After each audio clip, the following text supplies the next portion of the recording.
Leçon 1. Le pouvoir de l'amour et du respect. En réalité, ils n'auront peut-être pas trop de problèmes s'ils s'aiment et se respectent tous. C'est une observation très pertinente. L'amour et le respect peuvent véritablement transformer les relations. Oui, cela crée une base solide pour la compréhension et la communication. Je suis d'accord. Quand les gens se sentent respectés, ils sont plus enclins à partager leurs idées. Exactement. Cela favorise un environnement où chacun se sent valorisé. Selon vous, quelles sont les façons de témoigner du respect? L'écoute active est un excellent point de départ. Cela montre que vous vous souciez de leur opinion. Absolument. Le contact visuel et les hochements de tête peuvent également témoigner d'un intérêt. Et exprimer sa reconnaissance. Cela peut faire toute la différence. Oui. Un simple merci peut faire en sorte que quelqu'un se sente reconnu. Et l'amour peut se manifester de bien des façons, par exemple par de petits gestes de gentillesse. Absolument. Ce sont souvent les petits gestes qui comptent le plus. Selon vous, quel est l'impact de l'amour et du respect sur les familles? Il crée un environnement stimulant où chacun peut s'épanouir. Je suis entièrement d'accord. Cela contribue à renforcer la confiance au sein de la famille. La confiance est essentielle pour des liens familiaux solides. Qu'en est-il des amitiés? Quel rôle jouent l'amour et le respect? En amitié, elle favorise la loyauté et le soutien dans les moments difficiles. Oui, les amis qui se respectent peuvent surmonter les difficultés ensemble. À la culture de l'amour et du respect dans toutes nos relations. Absolument. Ensemble, nous pouvons créer un monde plus harmonieux. Leçon 2. Cuisiner ensemble. Ça tombe à pic. Commençons par faire revenir le poulet dans un peu d'huile. Ça a l'air super. Quel type d'huile préférez-vous utiliser? J'utilise généralement de l'huile d'olive. Elle apporte une saveur délicieuse. L'huile d'olive est un excellent choix. Dois-je couper le poulet en morceaux avant? Oui, s'il vous plaît. Le couper en petits morceaux permettra une cuisson uniforme. Je m'en occupe tout de suite. À votre avis, de combien de pièces avons-nous besoin? Environ une livre devrait suffire pour nos invités. Parfait. Je veillerai à ce que les morceaux soient de la taille d'une bouchée pour faciliter la dégustation. Parfait. Pendant ce temps, je vais faire chauffer la poêle. Super. Quels assaisonnements devons-nous utiliser pour le poulet? Je suggère du sel, du poivre et une pincée de poudre d'ail. Ce sont des choix classiques. J'adore l'ail dans presque tous les plats.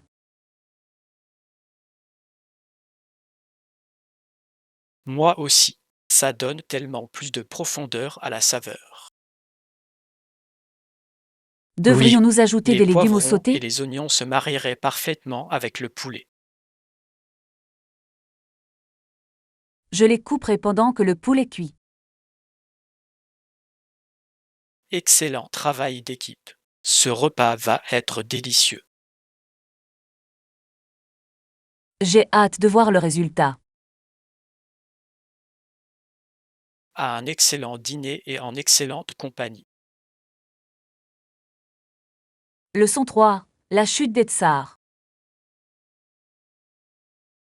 Saviez-vous que la Russie possède l'une des plus anciennes monarchies d'Europe?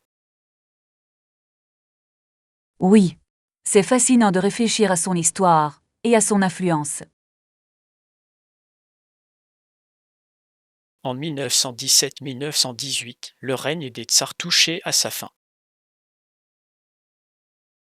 Ce fut une période marquante. La révolution russe a tout changé. Absolument. La chute des tsars a marqué un tournant majeur dans la société russe. Quelles furent certaines des raisons de leur chute? Les difficultés économiques et le mécontentement envers la direction ont joué un rôle important. Oui. Beaucoup de gens étaient mécontents des conditions auxquelles ils étaient confrontés. Les tsars étaient perçus comme déconnectés du peuple. C'est compréhensible. Comment pourrait-il comprendre les difficultés de la vie quotidienne?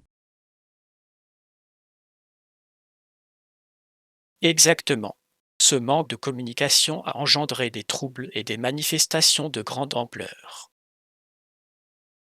La révolution a dû être une période chaotique pour tous ceux qui y ont participé.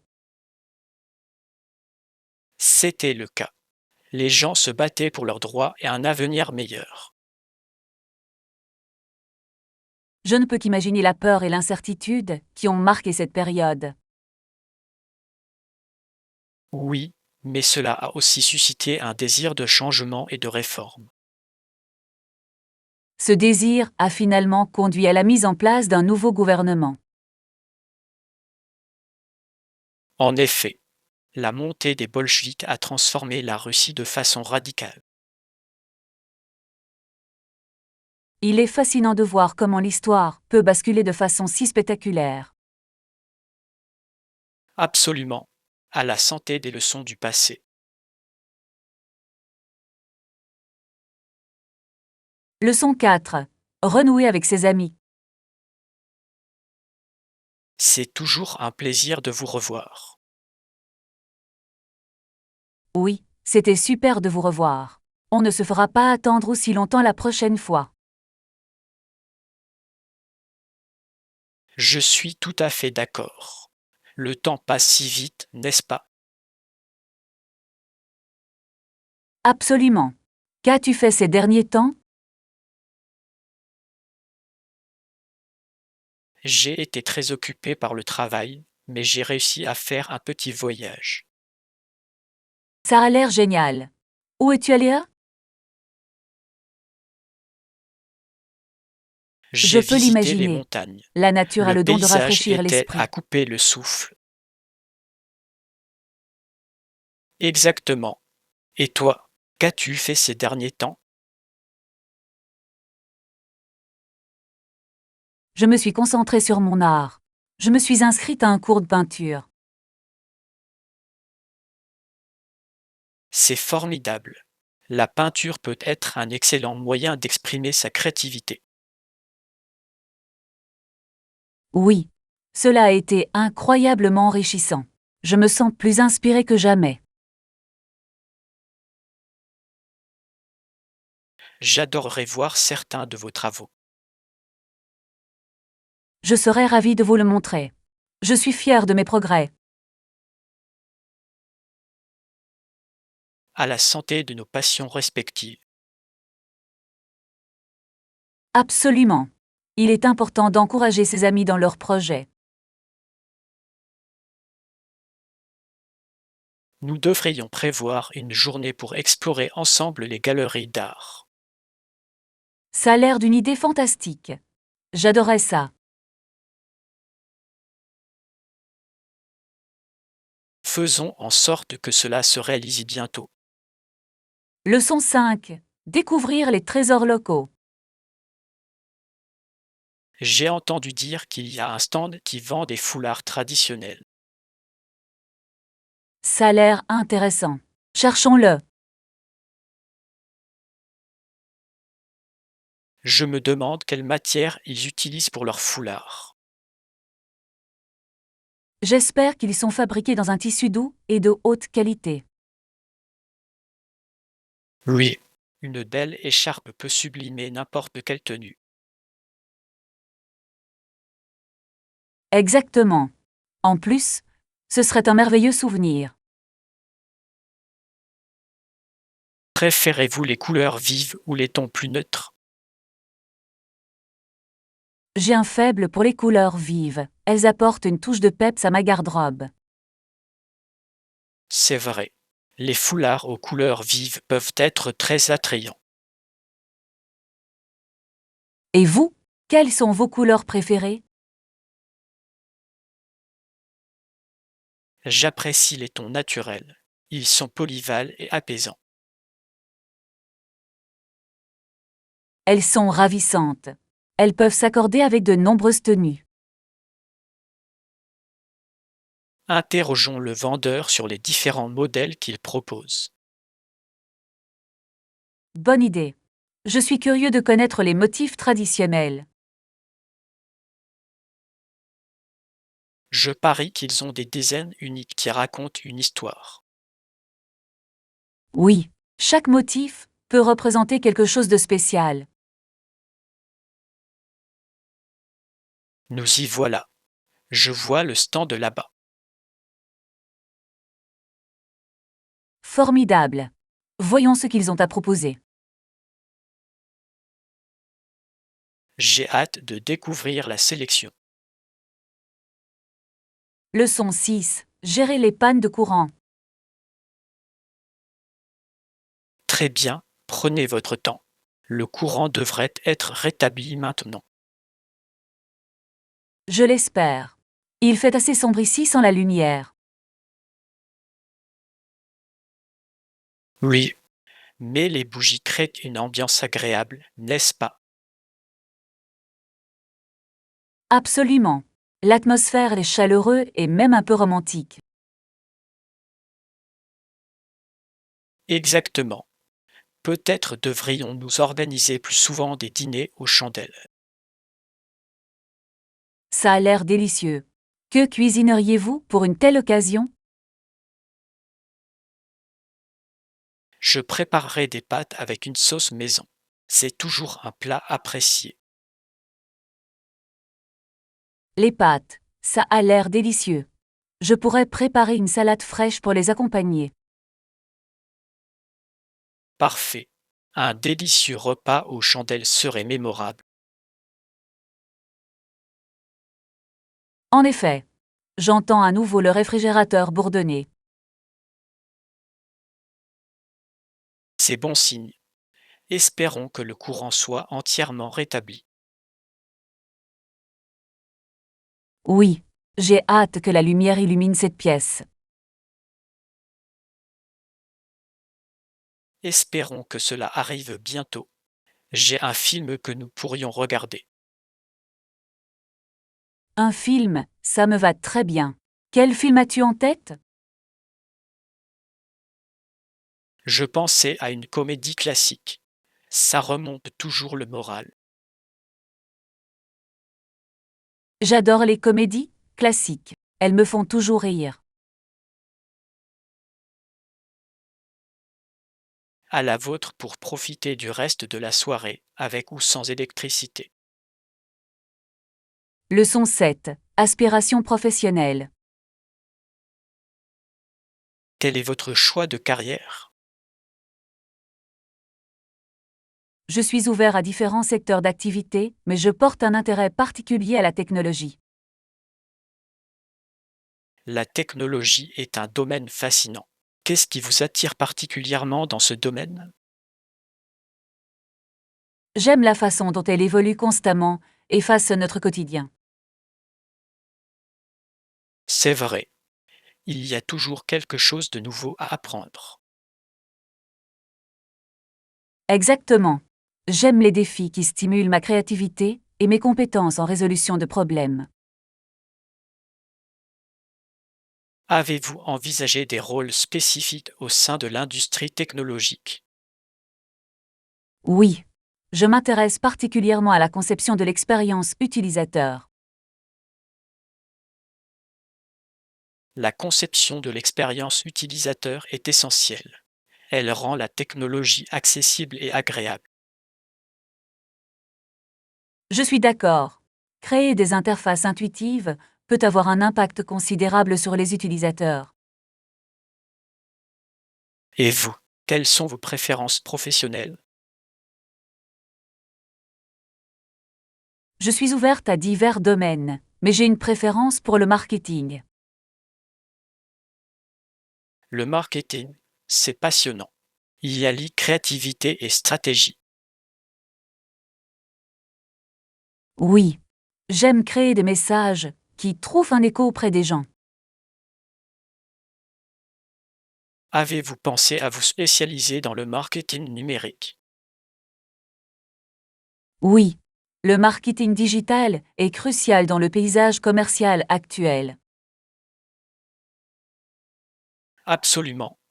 La capacité d'analyser les données et d'adapter les stratégies est essentielle. Exactement. Je veux être à la pointe des techniques marketing innovantes. À la poursuite de nos passions et à l'impact que nous pouvons avoir. Leçon 8. Brainstorming d'idées créatives. C'est formidable. Quelles idées précises avez-vous en tête? Je pensais qu'on pourrait organiser une journée de nettoyage communautaire. Voilà une excellente idée. Cela permettrait à tout le monde de s'impliquer et d'embellir notre quartier. Exactement. Nous pourrions fournir des articles comme des sacs poubelles et des gants. Excellente idée. Des incitations comme des rafraîchissements pourraient attirer davantage de bénévoles. Oui, tout le monde aime grignoter après une dure journée de travail. Et si l'on impliquait des entreprises locales comme sponsors? C'est une excellente suggestion. Ils pourraient faire don de fournitures ou de nourriture. Nous pourrions également promouvoir l'événement sur les réseaux sociaux pour obtenir une plus grande visibilité. Absolument. Un hashtag accrocheur pourrait aider à faire passer le message. Je peux concevoir des prospectus à distribuer dans la communauté. Ce serait parfait. Les images peuvent capter l'attention. Devrions-nous fixer une date et un lieu pour le nettoyage? Oui. Je pense qu'un samedi matin serait idéal. Ça me va. Les gens sont généralement libres le week-end. Je vais me renseigner auprès du parc local concernant la réservation de l'espace. Excellent. Finalisons les détails afin que nous puissions commencer la promotion. Ensemble, créons un impact positif. Oui, je suis ravi de pouvoir rassembler la communauté. Leçon 9. Retrouver des objets perdus. Oui, il y a une étiquette avec mon nom et mon numéro de téléphone dessus. C'est formidable. Cela devrait simplifier le processus. J'espère qu'ils le retrouveront rapidement. J'ai vraiment besoin de récupérer cet objet. Je comprends. Perdre quelque chose d'important peut être très stressant. Absolument. Je n'arrête pas de me demander où j'ai bien pu le laisser. Avez-vous retracé vos déplacements depuis la dernière fois que vous l'avez eu? Oui, j'ai cherché au café et à la bibliothèque, mais sans succès. Au moins, vous êtes minutieux.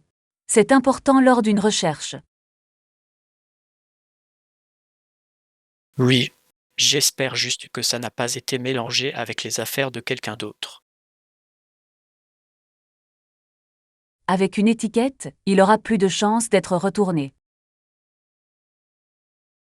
Espérons-le. J'apprécierais qu'il le trouve bientôt.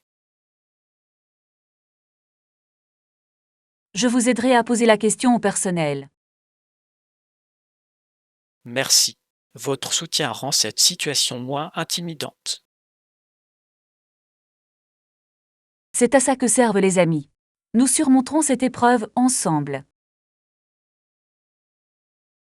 Je vous souhaite de retrouver avec succès mon objet perdu. Leçon 10. Planifier un événement. Nous devons trouver des offres intéressantes et réserver un lieu pratique pour l'événement. Absolument. Un lieu exceptionnel peut faire toute la différence. Je suis d'accord. Cela devrait être facilement accessible à tous. Je vais commencer immédiatement à chercher des emplacements potentiels. Ça me paraît une bonne idée. Quel type de lieu avez-vous en tête? Un centre communautaire serait idéal. Il dispose généralement de beaucoup d'espace. Oui. Et ils fournissent souvent des tables et des chaises, ce qui est pratique. Je vais vérifier s'ils ont des disponibilités prochainement. Bonne idée. Il faudrait aussi prendre en compte les services qu'ils proposent. Oui. Une cuisine ou un service traiteur serait un atout considérable. Cela simplifierait considérablement l'organisation des repas. Je chercherai également des parcs locaux comme option de loisirs en plein air. Les espaces extérieurs peuvent créer une ambiance charmante, surtout par beau temps. Exactement. L'air frais peut améliorer l'expérience des participants. Devrions-nous prévoir un budget pour la salle? Oui. Cela nous aidera à réduire nos options. Je peux chercher des lieux abordables pendant que vous vous renseignez auprès du centre communautaire. Parfait. Comparons nos résultats plus tard. Nous espérons trouver le lieu idéal pour notre événement. Leçon 11. L'impact de l'art. Cette exposition est vraiment impressionnante. Absolument. La créativité dont ils font preuve est remarquable. Cela attire assurément l'attention. Oui. Chaque pièce raconte une histoire unique qui suscite la conversation. J'aime particulièrement l'utilisation de la couleur dans ce tableau. Cela suscite des émotions si fortes. Que ressentez-vous en le regardant? Je ressens une joie et une énergie débordante. C'est exaltant. Je suis tout à fait d'accord. L'art a le pouvoir d'influencer notre humeur. Et la sculpture dans le coin, elle est saisissante. Absolument. Les détails complexes sont captivants. Je me demande ce qui a inspiré l'artiste pour créer cette œuvre. C'est une excellente question. Les artistes puisent souvent leur inspiration dans leur expérience personnelle. Cela me donne envie d'en savoir plus sur leur origine. Oui. Comprendre l'intention de l'artiste enrichit l'expérience.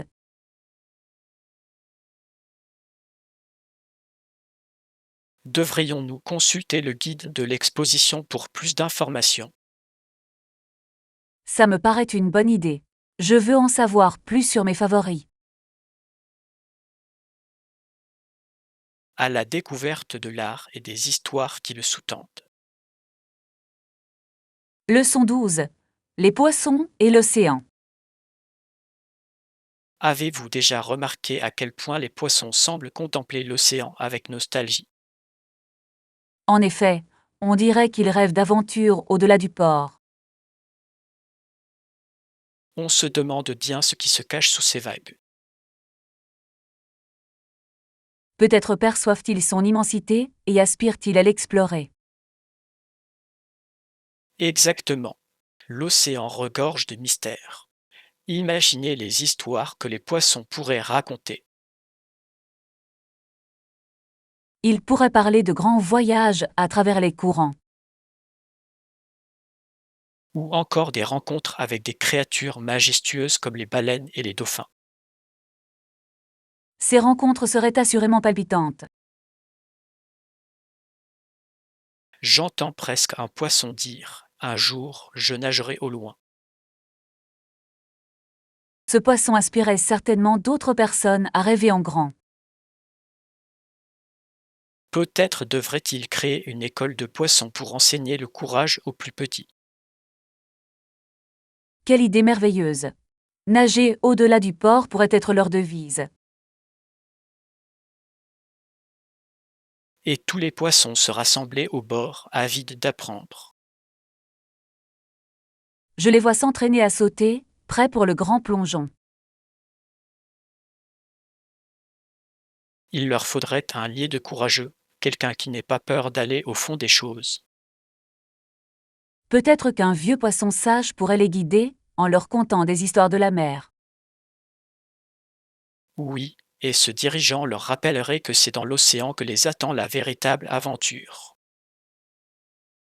Ne serait-il pas merveilleux d'assister au déroulement de leur voyage? Absolument.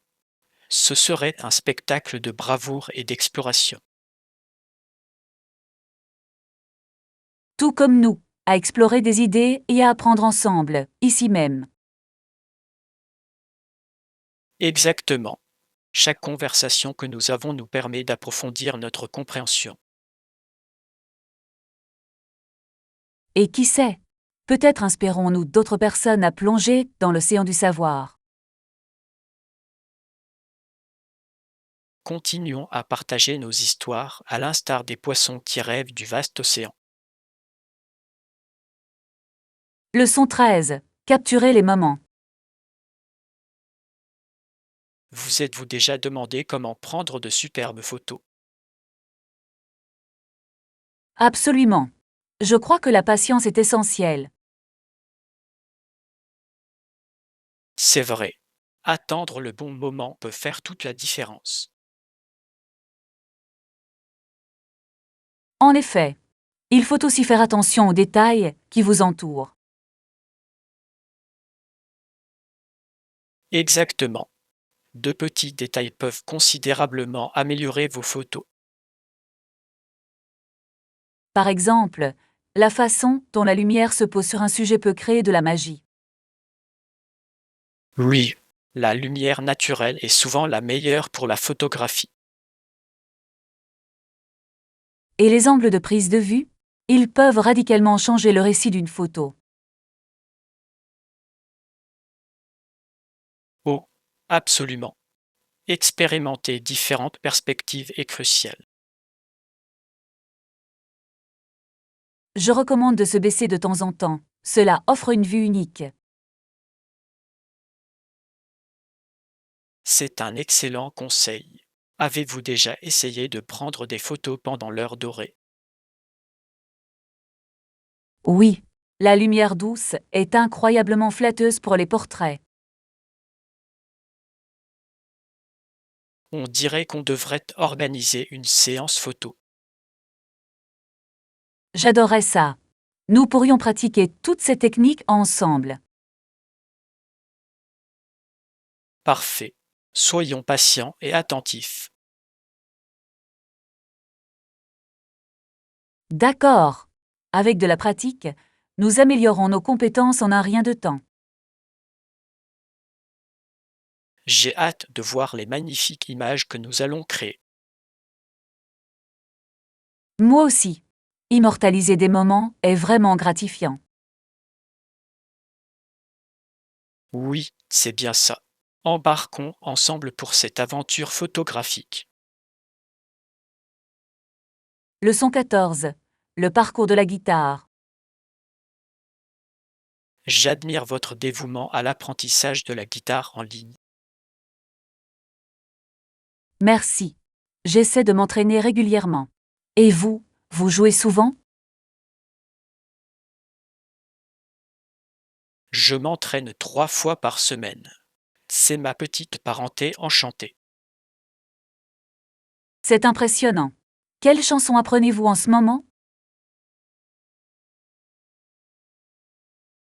Je travaille sur un morceau classique. Les rythmes de Strauss sont difficiles. Les chansons classiques le sont souvent. Avez-vous pensé à essayer des morceaux plus simples? Je l'ai fait, mais je suis déterminé à maîtriser celui-ci d'abord. Voilà un excellent état d'esprit. La persévérance est la clé de l'apprentissage. Je suis d'accord. À chaque fois que je rencontre des difficultés, je me rappelle la joie que cela procure. Exactement. La musique a le don de nous remonter le moral. En parlant d'esprit, trouvez-vous plus facile d'apprendre avec des amis? Absolument. Jouer ensemble rend les répétitions plus agréables. J'ai pensé à former un petit groupe. Ça pourrait être amusant. Voilà une excellente idée. L'apprentissage en groupe peut être très efficace. De plus, cela ajouterait une dimension sociale à notre pratique. Oui. Cela pourrait aussi motiver tout le monde à s'améliorer. Je peux déjà nous imaginer jouer et rire ensemble. Imaginez la joie de partager la musique avec les autres. Et quelques erreurs amusantes de temps à autre ne feraient qu'ajouter au plaisir. Oui. Une fausse note peut mener au rire et à la créativité. Je suppose que chaque musicien a une anecdote amusante à raconter. En effet, chaque erreur est un pas vers l'amélioration. Alors, devrions-nous envisager de créer un groupe prochainement? Leçon 15. Clarifier la confusion. Je comprends vos inquiétudes concernant cette clause du document. Oui, je suis d'accord. Certains aspects restent assez flous. Pourriez-vous préciser quelle partie vous semble confuse? Certainement. La première phrase semble vague concernant les responsabilités. Je vois. Cela ne précise pas clairement qui est responsable. Exactement. Il faudrait préciser plus explicitement les obligations de chaque partie. Cela paraît logique. Qu'en est-il du calendrier mentionné dans la clause? Le calendrier est également imprécis. Il manque des dates précises. Vous avez raison. Sans date, il devient difficile de planifier. De plus, les conséquences du non-respect des délais ne sont pas définies. Cela pourrait engendrer des malentendus par la suite. Exactement. La clarté est essentielle dans les accords juridiques. Suggéreriez-vous de reformuler certains passages? Oui, je pense que simplifier le langage serait très utile. Excellente idée. Nous devrions privilégier une formulation simple et directe. De cette façon, chacun comprendra son rôle sans confusion. Et si nous rédigions ensemble une version révisée? Avec plaisir. La collaboration mène souvent à de meilleurs résultats. Je suis d'accord. Assurons-nous que chaque détail soit clair et précis. La clarté nous permettra d'éviter d'éventuels litiges à l'avenir. Exactement. Une clause bien définie est un élément essentiel de tout accord.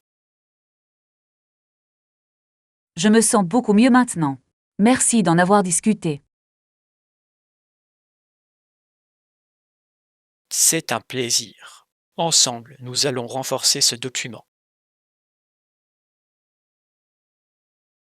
Leçon 16. Un nouveau sens des responsabilités.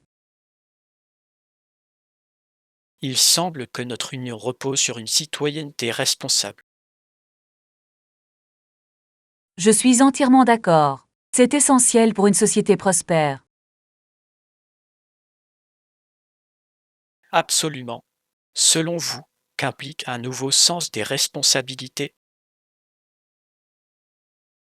Je crois que cela implique d'être conscient de nos actions et de leur impact.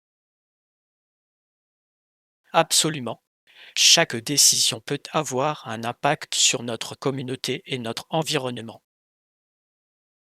Oui, nous devons penser au-delà de nous-mêmes et prendre en compte les générations futures.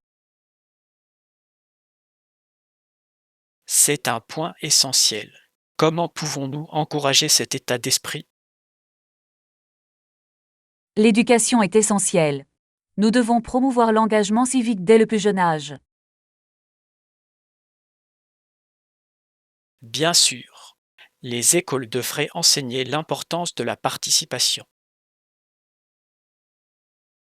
De plus, les communautés pourraient organiser des événements pour encourager la participation. Quel genre d'événements envisagez-vous? Peut-être des ateliers sur le développement durable ou les devoirs civiques. Ce serait formidable. Les gens ont souvent besoin de conseils pratiques. Exactement. Cela peut donner aux individus les moyens d'agir.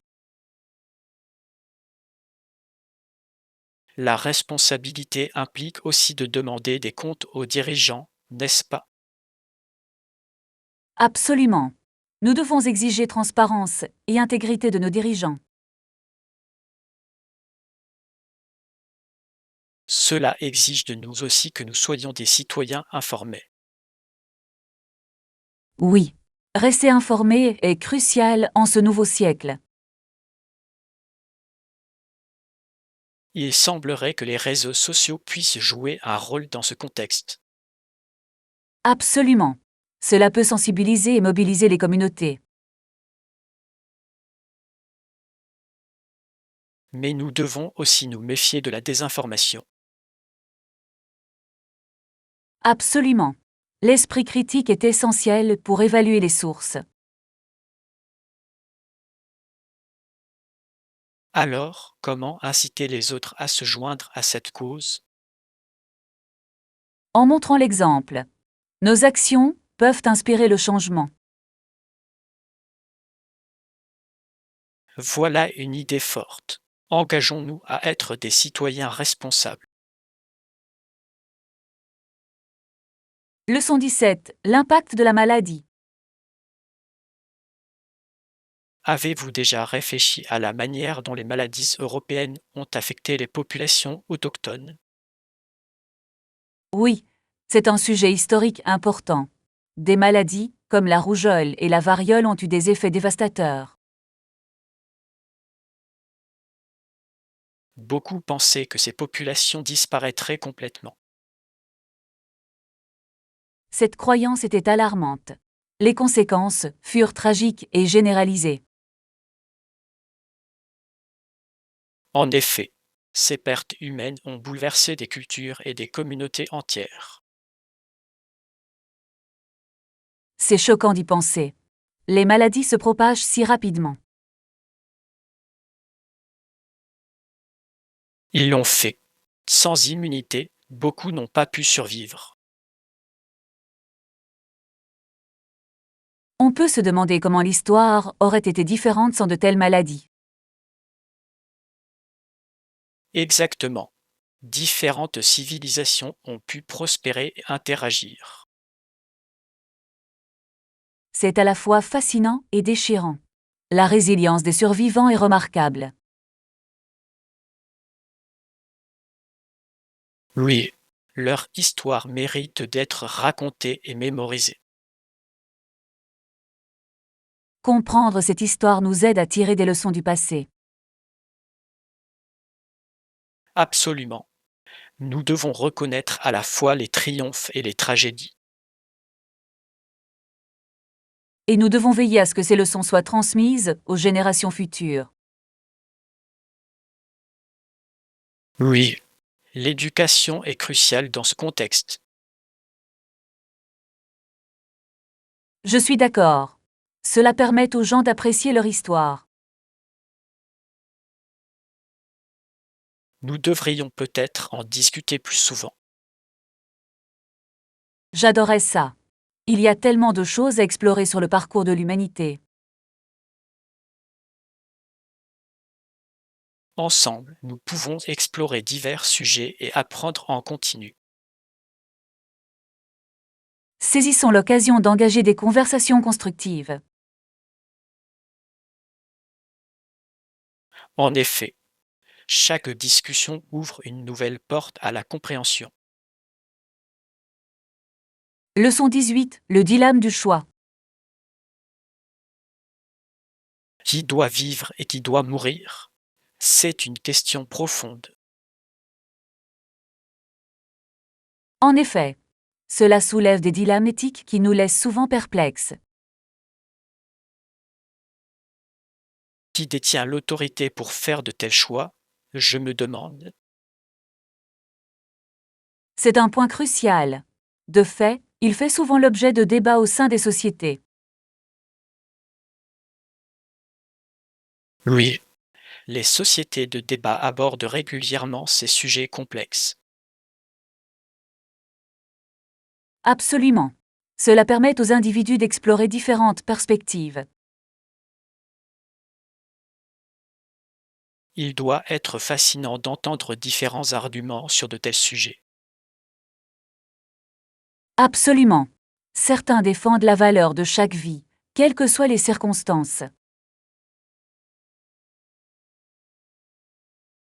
D'autres pourraient établir leurs priorités en fonction des contributions potentielles à la société. Cela pourrait donner lieu à des discussions animées, j'imagine.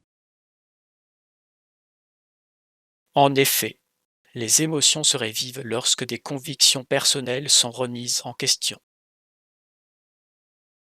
Il est essentiel d'aborder ces débats avec respect et ouverture d'esprit. C'est vrai, écouter différents points de vue peut favoriser la compréhension. Mais parfois, les questions deviennent trop complexes pour qu'on puisse y répondre de manière définitive. Oui, et c'est là que la philosophie intervient souvent. Les philosophes débattent depuis longtemps de la moralité des décisions de vie et de mort. Ils fournissent des cadres de référence qui peuvent guider notre réflexion. Cependant, appliquer ces cadres à des situations réelles s'avère complexe. Exactement. Chaque cas est unique et souvent complexe. Alors, croyez-vous qu'il existe une bonne ou une mauvaise réponse? Je pense que cela dépend des valeurs individuelles et des contextes culturels. C'est un point de vue judicieux. L'éthique peut être très subjective. La clé réside peut-être dans la promotion de discussions empreintes de compassion. Oui. En agissant ainsi, nous pouvons apprendre les uns des autres. En fin de compte, il s'agit de comprendre le poids de nos choix.